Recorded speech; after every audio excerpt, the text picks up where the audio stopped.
La consolidación de los Estados Unidos como un Estado moderno. Antes de consolidarse y unificarse los actuales Estados Unidos, existieron las denominadas 13 colonias, las cuales, a pesar de ser posesión de Gran Bretaña, contaban con un alto nivel de autonomía en sus asuntos internos. Las colonias eran mercados cautivos de la industria británica. En estos territorios la vida se basaba principalmente en la agricultura y el comercio, y su objetivo principal era enriquecer al imperio.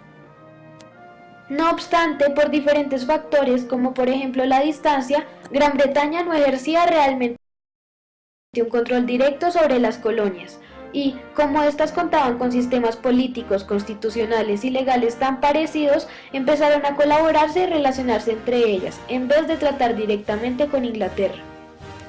Estas actividades entre colonias hicieron aparecer un sentido de identidad compartida que llevó a peticiones de protección de los derechos, especialmente basándose en el principio de que no hay impuestos sin representación.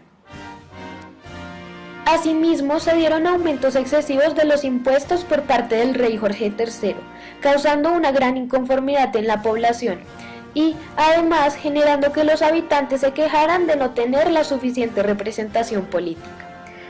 Finalmente, las numerosas quejas contra el gobierno británico llevaron a la revolución de las 13 colonias.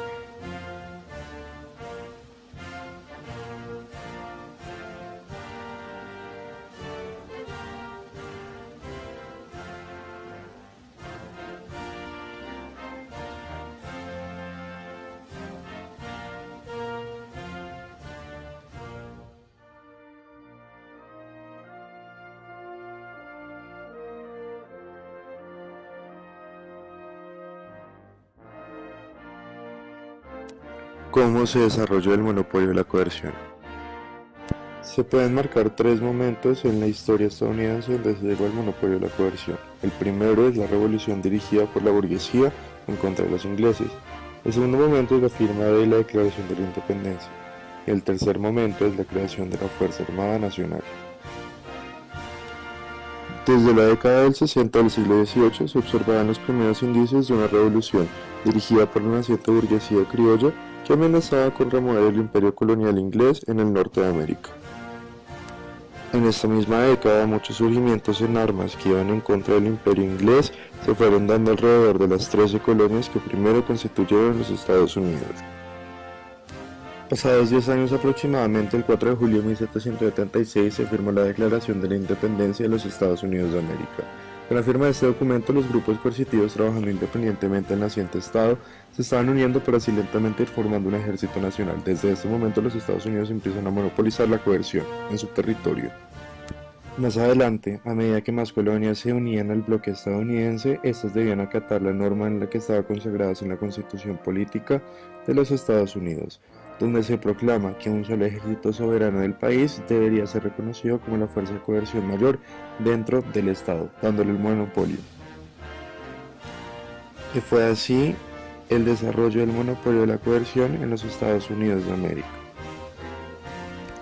Según la obra del sociólogo Charles Tilly, todos los estados, incluyendo a los Estados Unidos de América, en el proceso de consolidación para ser un estado moderno, desarrollaron distintas formas de extracción. En la época precolonial obtenían los recursos por medio de la caza-recolección y la agricultura, donde el algodón, la madera y el carbón eran los que más se destacaban.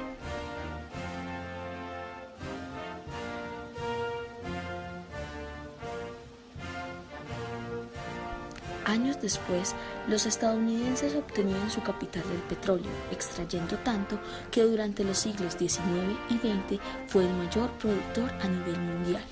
Asimismo, se destacaron en el comercio de pieles.